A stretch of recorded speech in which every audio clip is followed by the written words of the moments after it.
Students, কেমন আছো? আশা করি ভালো আছো। Welcome to my YouTube channel. তো দেখো, আমরা আগের ভিডিওতে অর্থাৎ পার্ট 3 ভিডিওতে আমরা কোষে দেখি 2-এর দাগের 3-এর দাগ পর্যন্ত কমপ্লিট করেছি। আজ আমি 4-এর দাগ থেকে করতে শুরু করবো। দেখো, 4-এর দাগের অঙ্কটা তুলে নিয়েছি। তো আগে থেকে জানিয়ে দিচ্ছি, তোমরা যদি আগের ভিডিওগুলো না দেখে থাকো, ভিডিও ডেসক্রিপশনে লিঙ্ক দেওয়া আছে, তোমরা দেখে নাও একবার। আগের অঙ্কগুলো আশা করি বুঝতে পারবে সহজে। তো দেখো, 4 নম্বর অঙ্কটা কি বলছে যে root 3 whole to the power minus whole to the power a to the power minus 2 into b into 3 root b to the power minus 2 into c into 3 root c to the power minus 2 into a। তো দেখো, আমি তোমাদের একটা সূত্র বলেছিলাম যে m root a to the power n, ওখানে minus n ছিল না, আমি শুধু এখানে একটা মাইনাস বসিয়েছি। তো m root a to the power n বলেছিলাম is equals to a to the power n by m। তো এখানে যেহেতু এন এর আগে মাইনাস আছে, তাই এখানে একটা মাইনাস বসিয়ে দিয়েছি। তো এই সূত্রটাকে আমি অ্যাপ্লাই করছি। দেখো, এখানে প্রথমে আমি এইটুকুর জন্য অ্যাপ্লাই করব, শুধুমাত্র এইটুকুর জন্য। তো এইটুকুর জন্য আমি অ্যাপ্লাই করছি। দেখো, এটাকে আমি কি লিখতে পারি? এটাকে লিখতে পারি a to the power 2 minus 2/3 into B, যেমন আছে লিখে দাও। তারপর এইটুকু সেম অ্যাজ এইটুকু আমি কি করব? এইটুকু আমি এই সূত্রটাকে অ্যাপ্লাই করব। কি আছে দেখো, b to the power minus 2/3 into C into c to the power minus 2/3 into a। আশা করি তোমরা বুঝতে পারলে, তোমাদের কোনো রকম প্রবলেম নেই। এবার দেখো, দুটো a আছে, a একটাই, দুটো b আছে, দুটো c আছে। আমি সবগুলোকে এক জায়গায় করে নিই। a into a to the power minus 2/3 into b into b to the power minus 2/3 into c to the power minus 2/3। আশা করি বুঝতে পারলে। আচ্ছা, এই এর পাওয়ারে কিছু নেই মানে কথা হচ্ছে, এক আছে, তাই তো? তাহলে আমরা একটা সূত্র জানি, যেটা এর দেখো যেহেতু গুণ আকারে আছে, তাহলে আমরা গুণের সূত্রটাকে অ্যাপ্লাই করে দিতে পারি। এখানে দেখো, এটা কি আছে, a to the power 1 into a to the power minus 2/3, এটা সমান কি হবে? a to the power 1 minus 2/3। বুঝতে পারলে নিশ্চয়ই যে এটাকে আমি অ্যাপ্লাই করে দিচ্ছি। দেখো, a to the power 1 minus 2/3 into same as B এর ক্ষেত্রে হবে। দেখো, বি এর ক্ষেত্রে কী হবে? 1 minus 2/3, যেহেতু এখানে minus 2/3 আছে, ইন্টু সি এর ক্ষেত্রে হবে 1 minus 2/3। আশা করি তোমাদের এই জায়গাটাও তো কোনো রকম প্রবলেম নেই, তোমরা বুঝতে পেরেছো। তো সেম অ্যাজ দেখো, আমরা কি করতে পারি? এটাকে 1 minus 2/3, এটাকে আমি কী করতে পারি? 3 minus 2/3, তার মানে হচ্ছে 1/3। বুঝতে পারলে? এটুকু রাফে করে দিলাম, আমি ইতে করে দেখালাম না। তার মানে হচ্ছে 1/3 into b to the power 1/3 into c to the power 1/3। দেখো, সবগুলো ক্যালকুলেশন করে 1/3 আসবে, তাই আমি একবারে বসিয়ে দিলাম। আর আমরা একটা জিনিস জানি, যে একটা সূত্র, যে আমরা যদি এরকম হয় a to the power 1/m, এটাকে আমরা লিখতে পারি m root a, এরকম লিখতে পারি। তো এই সূত্রটাকে এবার আমরা এখানে অ্যাপ্লাই করছি। দেখো, যেহেতু এখানে আছে কি 1/3 a to the power 1/3 আছে, তাহলে যদি 3 root a লিখতে পারি। বুঝতে পারলে? তো এই জিনিসটাকে আমরা অ্যাপ্লাই করছি। দেখো, এখানে কি হবে? 3 root a into 3 root b into 3 root c। দেখো, সবগুলোর বাইরে 3 আছে, তাহলে এগুলোকে আমরা মার্জ করে দিতে পারি। মার্জ করে দিলে আসছে 3 root a into b into c। এটা হচ্ছে আমার রিকোয়ার্ড আনসার। তো আশা করি তোমরা অঙ্কটা খুব ইজিলি বুঝতে পেরেছো, আর আমি তোমাদেরকে বোঝাতে পেরেছি। যদি ভালো লাগে থাকে, অবশ্যই ভিডিওটিকে লাইক করবে, চ্যানেলটিকে সাবস্ক্রাইব করবে। দেখো, এবার আমি 2-এর দাগের 5-এর অঙ্কটা শুরু করছি।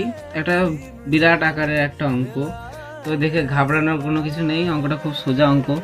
দেখো, আমি বলেছিলাম তোমাদেরকে যে যখনই কোনো মানে বড় বড় ডিফিকাল্ট টার্ম দেওয়া থাকবে, সেগুলোকে ভেঙে আমরা ছোট করে নেওয়ার চেষ্টা করবো সবসময়। দেখো, এখানে 4 আছে, 4কে আমি লিখতে পারি, কি লিখতে পারি 4কে? তাহলে দেখো, আমরা এই 4-এর জায়গায় কি বসাতে পারি? 2 to the power 2 আসতে পারি, ঠিক আছে? আর এই root over of 2 into 2 to the power m, এটাকে আমি সেপারেট করে দিচ্ছি। root over of 2, তার জায়গায় আমি লিখতে পারি 2 to the power।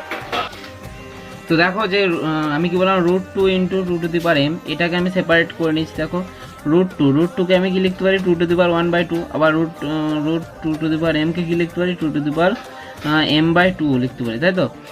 Same as আমরা 2 to the power, দেখো এই নিচের টার্মটা আছে 2 to the power minus m, √2 to the power minus m, একে আমরা লিখতে পারি কি 2 to the power minus m/2 লিখতে পারি, তাই তো? তো ইজিলি তোমরা বুঝতে পারবে। দেখো, এবার আমি অঙ্কটা করছি। যেখানে যেখানে আমার ডিফিকাল্ট টার্ম আছে, সেখানে আমরা প্রথমে পুট করে দিচ্ছি। তো 4-এর জায়গায় আমরা 2^2 ইন্টু m প্লাস 1/4 যেমন আছে তেমন লিখে দাও।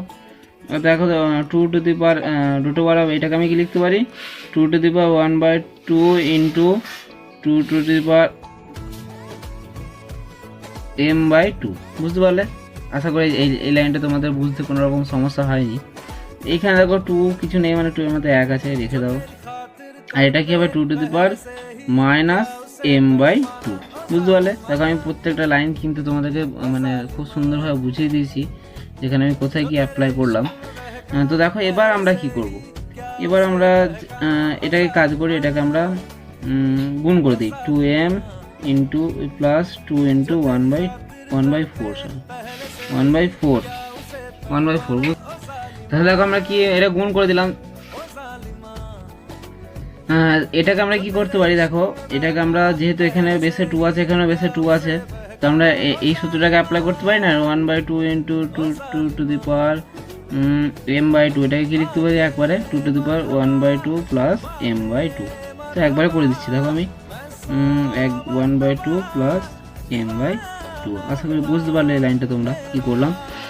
এটা দেখো এখানে যেহেতু গুণ আকারে আছে কিন্তু এটাকে মাইনাস আছে, তাহলে এটাকে আমি কি লিখতে পারি 2^1 মাইনাস m/2।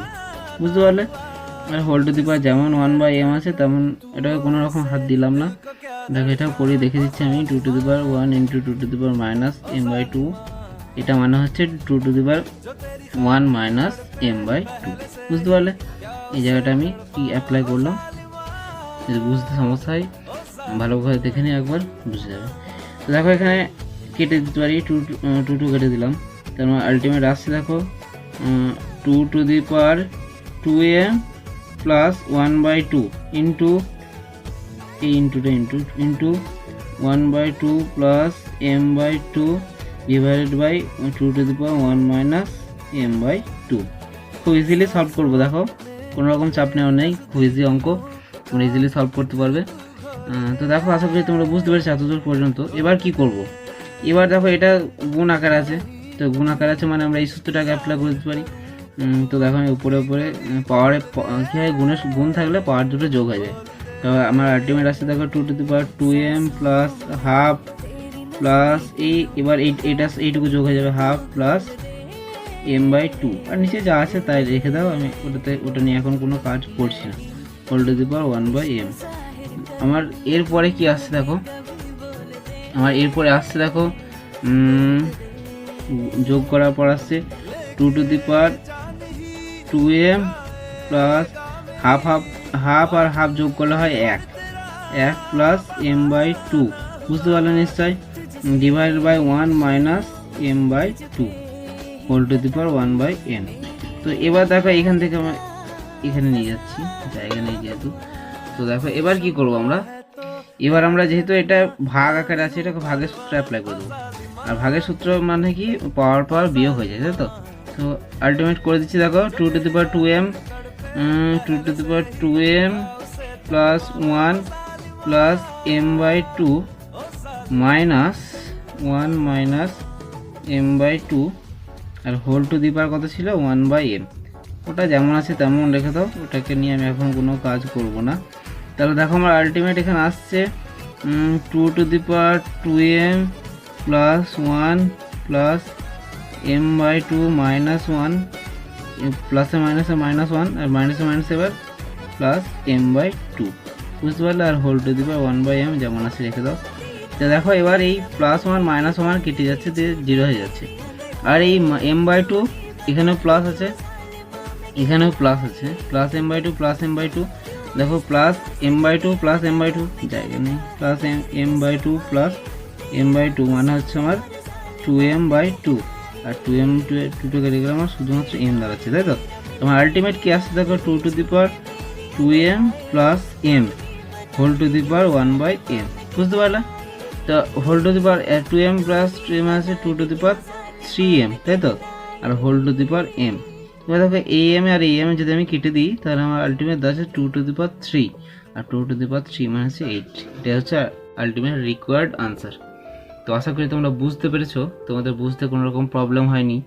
তবুও যদি বুঝতে কোনো রকম প্রবলেম হয়ে থাকে তোমরা প্রথম থেকে ভিডিওটা দেখে নেবে আর আমাকে কমেন্ট বক্সে জানাবে, আমি আবার তোমাদেরকে সলভ করে দেওয়ার চেষ্টা করব আলাদা নিয়মে।